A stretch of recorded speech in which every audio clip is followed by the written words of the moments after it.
ఓం శ్రీ మాత్రే నమః. అందరికీ నమస్కారం అండి. ఈరోజు మన ఛానల్లో ఈ 2026 సంవత్సరంలో గురుమౌఢ్యమి ప్రారంభ ముగింపు తేదీలు ఎప్పటి నుంచి ఎప్పటి వరకు ఉన్నాయో, అసలు మూఢం అంటే ఏమిటో, ఈ మూఢాలలో ఎటువంటి శుభకార్యాలు చేయవచ్చో, ఎటువంటివి చేయకూడదో ఈరోజు మనం ఈ వీడియో ద్వారా పూర్తి వివరాలు తెలుసుకుందాం.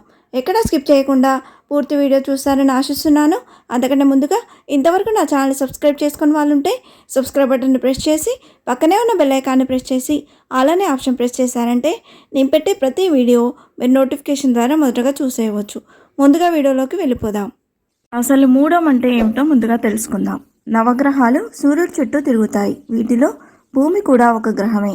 భూమి సూర్యుడు ఒక గ్రహానికి ఒకే వరుసలో ఉన్నప్పుడు ఆ గ్రహం భూమి మీద ఉన్నవారికి కనపడదు. దీన్నే అస్తంగత్వం లేదా మూఢం అంటారు. గ్రహాలకు రాజు సూర్యుడు. సూర్యుడికి అత్యంత సమీపంలోకి ఏ గ్రహమైనా వస్తే ఆ గ్రహం తన శక్తిని కోల్పోతుంది. అలా గురువు సూర్యుడికి దగ్గరగా వచ్చినప్పుడు గురుమౌఢ్యమి అని, శుక్రుడు సూర్యుడికి దగ్గరగా వచ్చినప్పుడు శుక్రమౌఢ్యమి వస్తుంటాయి. ఆ సమయంలో అవి బలహీనంగా మారిపోతాయి. సూర్యునికి దగ్గరగా గురు శుక్రులు వచ్చినప్పుడు గురు శుక్రుల శక్తులు తగ్గి బలహీనమైపోతాయి, నీరసపడతాయి. వాటి శక్తి సన్నగిల్లుతుంది. అంటే 1000 వాట్ల బల్బు ముందు క్యాండిల్ పెడితే ఆ క్యాండిల్ శక్తి ఎంత మామూలుగా ఉంటుందో అలాగే సూర్యుడి దగ్గరగా చేరిన గ్రహాల స్థితి అంతే బలహీనంగా ఉంటుంది. గురు శుక్రులు శుభగ్రహాలు కాబట్టి అవి సూర్యుడికి అత్యంత దగ్గరగా ఉన్నప్పుడు మూఢాలుగా పరిగణించి ఆ రోజుల్లో ఎలాంటి పనులు చేయకూడదు అని చెప్తారు. ఎందుకంటే ఏ శుభకార్యానికైనా గురు శుక్ర గ్రహాల బలమే ప్రధానం.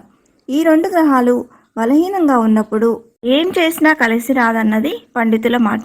మూఢం అంటే శుభకార్యాలు చేయడానికి వీల్లేని రోజు. ఏ పని చేయకుండా పనికిరాని కాలంగా విడిచిపెట్టే కాలంగా దీన్ని భావిస్తారు. గ్రహస్థితి సరిగా లేకపోతే శుభకార్యాలు చేయరు.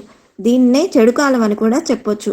ఈ 2026 సంవత్సరంలో గురుమౌఢ్యమి ఎప్పటి నుంచి ఎప్పటి వరకు ఉందో ఇప్పుడు తెలుసుకుందాం. స్వస్తి శ్రీ చాంద్రమాన శ్రీ పరాభవ నామ సంవత్సరం ఉత్తరాయణం గ్రీష్మ ఋతువు.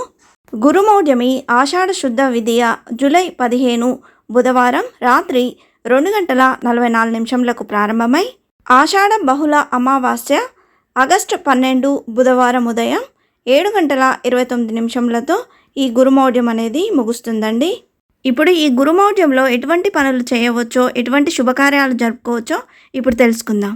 జాతకాలు రాయించుకోవడం, నవగ్రహ శాంతి, జప హోమాది శాంతులు, గండ నక్షత్ర శాంతులు, ఉత్సవాలు, సీమంతాలు, నామకరణం, అన్నప్రాసన వంటి కార్యక్రమాలు, అలాగే గర్భిణులు, బాలంతులు మూడంలో ప్రయాణం చేయాల్సి వస్తే, శుభతిథుల్లో అశ్విని రేవతి నక్షత్రాల్లో శుభ గడియల్లో భర్తతో కలిసి ప్రయాణం చేస్తే శుక్రదోషం అనేది వర్తించదు.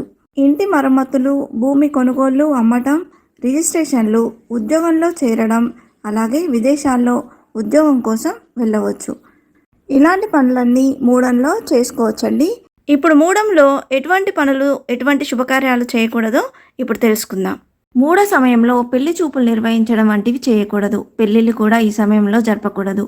ఒకవేళ పెళ్లిళ్ళు జరిపిస్తే కొత్త దంపతుల మధ్య సఖ్యత ఉండదు, గొడవలు పడుతూ ఉంటారు, విడిపోయే అవకాశాలు ఉన్నాయి.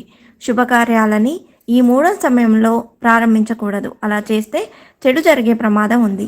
లగ్న పత్రికలు రాసుకోకూడదు. పెళ్లి పత్రికల జోలికే వెళ్ళకూడదు. మూఢ సమయంలో పెళ్లి మాటలు మాట్లాడడం కూడా తప్పు. పసిపిల్లలకు పుట్టెంట్రుకలు తీయించకూడదు. కొత్త వ్యాపారాలని మొదలు పెట్టకూడదు. పుట్టు వెంట్రుకలు ఈ సమయంలో తీస్తే పిల్లలకు దీర్ఘకాలిక అనారోగ్య సమస్యలు వచ్చే అవకాశం ఉంది. చెవులు అస్సలు కుట్టించకూడదు. కొత్త వాహనాలు కొనుగోలు చేయడం, శంకుస్థాపన చేయడం వంటివి కూడా చేయకూడదు. ఈ సమయంలో కొత్త ఇంట్లోకి మారడం, సొంత ఇంటికి వెళ్ళిపోవడం లాంటివి చేయకూడదు. అలా చేస్తే కుటుంబ సమస్యలు వస్తాయి. దేవుడికి మొక్కులు చెల్లించుకోవడం కూడా ఈ మూఢ సమయంలో చేయకూడదు. వ్రతాలు చేయడం, విగ్రహ ప్రతిష్టాపన లాంటివి కూడా చేయకూడదు. ఇటువంటి శుభకార్యాలు, పనులు లాంటివి మూఢాలు వెళ్ళిన తర్వాత లేదా మూఢాలు లేని సమయంలో పండితుడిని కనుక్కొని ముహూర్తాలు అనేవి నిర్ణయించుకోండి. గురు శుక్ర గ్రహాలు బలహీనంగా ఉండడం వల్ల మనం చేసే శుభకార్యాలకు ఫలితం ఉండదని పండితులు చెప్తున్నారు. ఎటువంటి శుభకార్యమైనా, ఎటువంటి పనులైనా మనము మంచి జరగాలనే చేస్తాం కాబట్టి మూఢాలు లేని సమయాల్లో మన గ్రహస్థితులకు అనుకూలంగా పండితులని కనుక్కొని ఆ శుభముహూర్తాన్ని నిర్ణయించుకుంటే మంచిది. ఇంతే ఫ్రెండ్స్, ఈ వీడియో మీకు నచ్చిందని ఆశిస్తున్నాను. ఇలాంటి ఇంట్రెస్టింగ్ వీడియోస్ కోసం please subscribe my channel and press the bell icon. అలాగే లైక్ చేయండి, షేర్ చేయండి. మీకు ఏమైనా సందేహం ఉంటే నా కమెంట్ బాక్స్లో పోస్ట్ చేయండి. మరొక మంచి వీడియోతో మేము ముందుకు వస్తాను. అంతవరకు సెలవు. సర్వే జన సుఖినో భవంతు. స్వస్తి.